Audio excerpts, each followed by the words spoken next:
SLBC ప్రమాదానికి సంబంధించిన breaking news ఇది. ఎస్ఎల్బిసి రెస్క్యూ ఆపరేషన్ కి సంబంధించిన బ్రేకింగ్ న్యూస్ ఇది. ఆ చిక్కుకున్న 8 మందికి సంబంధించిన బ్రేకింగ్ న్యూస్ ఇది. 8 మంది జాడ కోసం ప్రయత్నాలు జరుగుతూ ఉన్నాయి.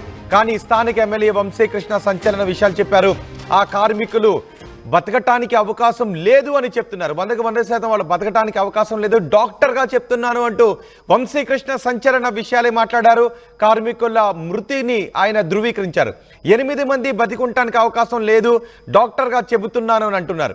8 మంది కార్మికుల కుటుంబాలు ఇక్కడే ఉన్నాయి, బాధలో ఉంటారు అని చనిపోయిన విషయం చెప్పడం లేదు అని వంశీకృష్ణ అంటున్నారు. ఫార్మాలిటీస్ పూర్తి కాగానే వారిని అప్పగిస్తాము అని చెప్తున్నారు. వంశీకృష్ణ ఆర్టీవీతో ఎక్స్క్లూజివ్గా మాట్లాడారు. వంశీకృష్ణ ఏం మాట్లాడారో చూద్దాం. టనల్ దగ్గర రెస్క్యూ ఆపరేషన్ స్పీడప్ అవడం జరిగింది. ఇప్పుడు దేశం చూపంతా టనల్ వైపే ఉంది. కనీసం ఒక్కరైనా బతుకుండే అవకాశం ఉందా? అక్కడున్న 8 మంది పరిస్థితి ఏంటి? అనేక రకాల పుకార్లు షికార్లు కొడుతున్నాయి ఈ సందర్భంలో. ఈ నేపథ్యంలో అక్కడ ఏం జరుగుతుందో తెలుసుకునే ప్రయత్నం చేద్దాం. మనతో పాటు స్థానిక ఎమ్మెల్యే వంశీకృష్ణ, డాక్టర్ వంశీకృష్ణ మనతో ఉన్నారు. వంశీకృష్ణ గారు, 8 మందికి సంబంధించి కనీసం ఎవరైనా బతుకునే అవకాశం ఉందా? ప్రస్తుతం అక్కడ పరిస్థితి ఏంటి? వాస్తవంగా ఈ ఇన్సిడెంట్ జరగడం అత్యంత బాధాకరం. ఇది అనుకోకుండా జరిగినటువంటి ఇన్సిడెంట్. ఇది న్యాచురల్ కెలామిటీ. సరే, ఏది ఏమున్నా ఈరోజు 8వ రోజు ఇన్సిడెంట్ జరిగి 8వ రోజు అయింది. అక్కడ బతికి ఉంటారని అయితే అది డాక్టర్గా నేను అనుకోవట్లేదు. 99% బతికి ఉండటానికి స్కోప్ లేదు. కారణం ఏమిటంటే ఈ టీబీఎం ఏదైతే ఉందో అది 120 మీటర్స్ పొడుగు, అది 1500 కేజెస్, 1500 టన్స్ వెయిట్ అది. అయితే కింద ఎవరైతే పనిచేస్తూ ఉన్నారో 6 మంది పనిచేస్తూ ఉన్నారని చెప్పిండ్రు. ఆపరేటర్స్ ఒక 2, ఈ కింద పనిచేసే 6 మంది, ఈ ఆపరేట్ చేసే 2, ఈ 8 మంది బయటికి రాలేకపోయారు. ఇన్సిడెంట్ ఎప్పుడు సౌండ్ వచ్చి సడన్గా ఈ స్లష్ ఆర్ మడ్ ఏదైతే వాటర్ వచ్చిందో, డివాటరింగ్ ఎక్కువైందో, అప్పుడు పైన ఉన్నట్టు టీబీఎం పైన ఉన్న వాళ్ళు కానీ, టీబీఎం వెనక ఉన్న వాళ్ళు కానీ, టీఎం సైడ్లో ఉన్న వాళ్ళు కానీ వీళ్ళందరూ ఎస్కేప్ అయినారు. అవుట్ ఆఫ్ 50 మెంబర్స్లో దాంట్లో ఉన్నది 8 మంది ఇరుక్కుపోయారు. మిగతా 42 మంది సేఫ్గా బయటకు వచ్చారు. ఈ 6గురిలో, ఈ 8 మందిలో 6గురు కింద ఉన్నవాళ్ళు, ముందర 2 ఉన్న వాళ్ళు, వీళ్ళంతా కొలాప్స్ అయి ఉంటారు అనుకుంటున్నాను నేనైతే. ఎందుకంటే సడన్గా ఆ పైన నుంచి మడ్డు పడ్డది, అంటే స్లష్ అంటాం, ఈ స్లష్ పడ్డది కాబట్టి వీళ్ళు బతికి ఉండటానికి 1% కూడా అవకాశం లేదని అదే డాక్టర్గా నేను అనుకుంటున్నాను. ఎన్జీఆర్కి సంబంధించి జీపీఆర్ గ్రౌండ్ పెనట్రేటింగ్ సంబంధించి దాని గురించి మాట్లాడుకున్నప్పుడు దాని ప్రకారం మానవ అవశేషాల బురదలో గుర్తించాలంటూ అంశానికి సంబంధించి చర్చ జరుగుతోంది. ఇన్ఫాక్ట్ మీడియాలో కూడా ఈ అంశానికి సంబంధించి చర్చ జరుగుతోంది. సో ఏం జరిగింది, ఏం జరుగుతోంది? ఇది వాస్తవంగా దీనికి కారణాలు ఏమిటంటే, అంటే ఎన్జీఆర్ ఏముంటుందండి?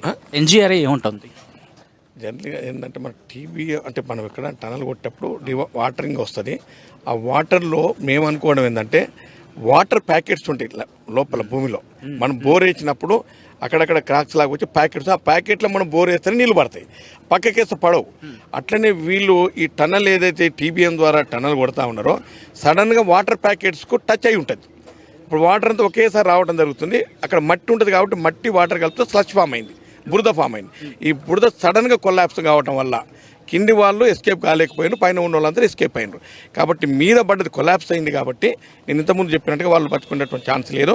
ఇది ఒక్కొక్కసారి జరుగుతుంటాయి. ఇది ఒక దగ్గరే కాదు, చాలా టన్నులో ఈ ఇన్సిడెంట్ చాలా జరిగినాయి, మన స్టేట్లో కూడా జరిగినాయి. కాకపోతే దిస్ ఇస్ అన్ఫార్చునేట్ థింగ్ ఏంటంటే ఇది అనుకోకుండా ఎవరు ఊహించరు. ఇది అనుకోకుండా జరిగినటువంటి ఈ న్యాచురల్ కెలామిటీని కొంతమంది అవతల పార్టీలు రాజకీయం చేస్తున్నారు, కానీ వాళ్ళ మాటలు ప్రజలు కూడా నమ్మే స్టేజ్లో లేరు. కాబట్టి మేమనేది ఏమిటంటే ఇది ఏమున్నా రాష్ట్ర ప్రభుత్వం ఏ రకమైన మెజర్స్ తీసుకోవాలనో వాళ్ళని బయటికి తీసుకురావడం కోసం అంతకన్నా ఎక్కువ ఎఫర్ట్ పెట్టి భారతదేశంలో ఉన్న ఎక్స్పర్ట్స్ అందరినీ కూడా ఎగ్జాక్ట్లీ మీరు అన్నట్టుగా 12 నుంచి 13 టీమ్స్ ఇప్పుడు వర్కౌట్ చేయడం జరుగుతుంది. ఎన్డీఆర్ఎఫ్, ఎస్డీఆర్ఎఫ్, దాంతోపాటు రైట్ మైండ్స్ కావచ్చు, లేకపోతే ఇలా డిఫరెంట్ టీమ్స్. సో ఇప్పుడు ఆ కుటుంబాలకు ఏమైనా సమాచారం అందించడం జరిగిందా? ఆ 8 మంది కుటుంబాలకు సంబంధించి వాళ్ళు ఏమైనా రావడం జరుగుతుందా? లేకపోతే 8 మందికి సంబంధించిన కుటుంబాలు ఇక్కడే ఉన్నాయి. వాళ్ళు వచ్చి కూడా చాలా కాలం అయింది, దాదాపు నాకు తెలిసి 6 days అయింది వాళ్ళు వచ్చి. సో వాళ్ళు ఇక్కడే ఉన్నారు. వాళ్ళకంటే ఇది మొత్తం సమాచారం ఏం లేదు, ప్రయత్నం చేస్తున్నాం. అది రాగానే వాళ్ళకి హ్యాండ్ ఓవర్ చేస్తాం కదా. వాళ్ళకి మినిట్ టు మినిట్ చెప్పలేం కదా మనం, వాళ్ళు ముందరనే బాధలో ఉంటారు. కాబట్టి వాళ్ళకంతా వచ్చిన తర్వాత వాళ్ళకి కంపల్సరీ ఏదో ఫార్మాలిటీ ఫిలప్ చేసి ఫార్మాలిటీస్ అయిపోయినాక వాళ్ళకి హ్యాండ్ ఓవర్ చేయడం జరుగుతుంది. ఫైనాన్షియల్ అసిస్టెంట్ గురించి ప్రభుత్వం ఎటువంటి హామీ ఇవ్వబోతోంది? ఫైనాన్షియల్ అసిస్టెన్స్ ఇప్పుడు దీనికి 3 రకాలు ఉందండి. ఇక్కడ పనిచేసేటువంటి స్కిల్డ్ అన్స్కిల్డ్. స్కిల్డ్ అంటే మనకు టెక్నికల్ పీపుల్, ఇంజనీర్స్ అటువంటి వీళ్ళకి డబుల్ ఉంటుంది ఇన్సూరెన్స్. వాళ్ళకి ₹1,00,000 ఇన్సూరెన్స్ ఉంది. ఈ అన్స్కిల్డ్ వాళ్ళకి 50 లక్షల ఇన్సూరెన్స్ ఉంది. కంపెనీ చూస్తుంది, కంపెనీ కొంత అదనంగా ఇస్తుంది. స్టేట్ గవర్నమెంట్ కూడా వాళ్ళు అంటే మేము ఇప్పటికిప్పుడు మేము ప్రకటించలేము, ఎందుకంటే unless until see the bodies we cannot tell. So ఇది వచ్చిన తర్వాత రాష్ట్ర ప్రభుత్వం, రాష్ట్ర ముఖ్యమంత్రి గౌరవనీయులు రేవంత్ రెడ్డి గారు తప్పకుండా ఫైనాన్షియల్ అసిస్టెన్స్ ఇస్తామని చెప్తా ఉన్నారు. తప్పకుండా 2 రకాల అసిస్టెన్స్ ఉంటాయి. ఫైనల్గా ఎంతసేపు పట్టేది రెస్క్యూ ఆపరేషన్ పూర్తవడానికి? ఇది కరెక్ట్గా ఇంత టైం అని చెప్పనీకి రాదు, బట్ ఈరోజు సాయంత్రం వరకు అయిపోవచ్చు అని అనుకుంటున్నాం మేము. ఎందుకంటే వాళ్ళు చేస్తున్నటువంటి ఈ వార్పిట్ బేసిస్ మీద చాలా సీరియస్గా చాలా విగరస్గా పనిచేస్తూ ఉన్నారు. కాబట్టి I hope so today evening the rescue operation will be completed.